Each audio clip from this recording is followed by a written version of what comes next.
2009 Nissan Maxima was towed in for a no start.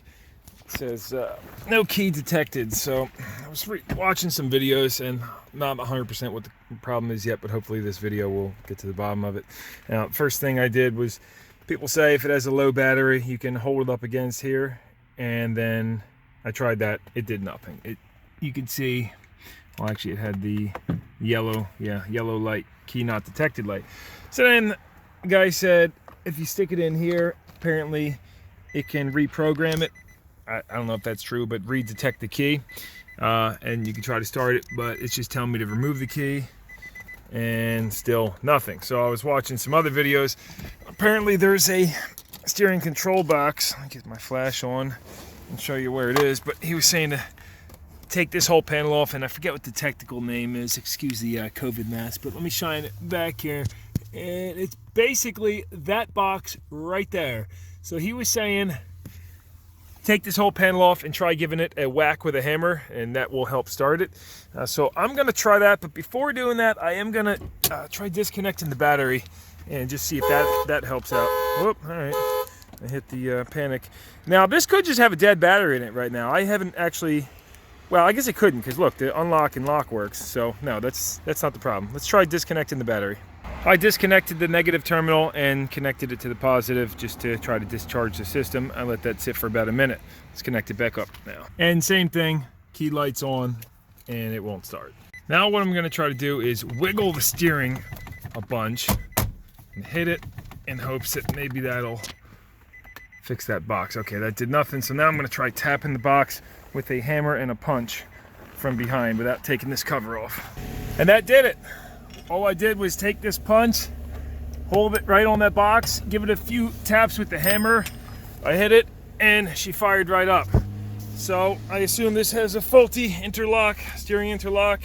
Very common problem on these. The customer said they want to put a new interlock module on it, so that's on the way now. It's about $500. You can get one on Amazon for considerably cheaper than that, or maybe on eBay too, but just to give you an overview on how it's replaced, you would get in here with a little pocket screwdriver, pull out on this, and then pull it back. It's got those quick clip tabs on it, and then inside of here you pull down, and there's going to be one Phillips screw there. I also had a Phillips right here holding my OBD2 plug on, port on, and then you quite simply grab it and it should pop all the way out and just come straight out towards you like so. And of course you got a few wires, take those off, and then we get a good view of where the module is located. Those were all just push tab connectors, and it's good I took the OBD2 plug off, and you twist this light out of the socket too, so now that's out of our way completely. Now on the plug of this, by the way, probably go disconnect your battery at this point would be a good idea. The plug on this, same deal, push in on the little tab and then pull out. To remove this, if you come on the other side, you can see it has couple security bolts in there, which when you tighten those down, the heads actually snap off. So that looks pretty tough to get. Looks like maybe enough room to get a small punch in there and a hammer. That looks a little tough. So let me get them and then I'll chime back with you. I was just watching a Dorman video on how to do it, and they say cut a slot in them. However, theirs were not as recessed in the hole as these ones are. These are really buried in there. So I was trying to get some turbo sockets on them, but that didn't work either. All right, I ended up using a ball peen hammer and this small cold chisel, and kind of hacked, but the bottom of this is actually paper thin. So I just chiseled away at that, and then I was able to get a good bite. And once you know, hit this with a hammer and loosen it, that screw comes right out.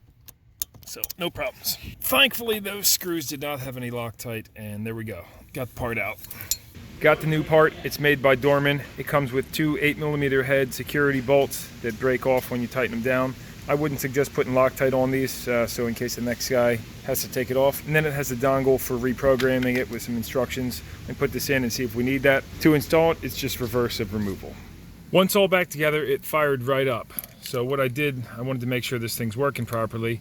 I took the key out and locked her up, and then I came back with the key sitting over there, rocked the steering wheel till it locked. Okay, now I've come back and it will not start. It's doing the same thing where that light comes on. So I'm gonna try programming it with the dongle.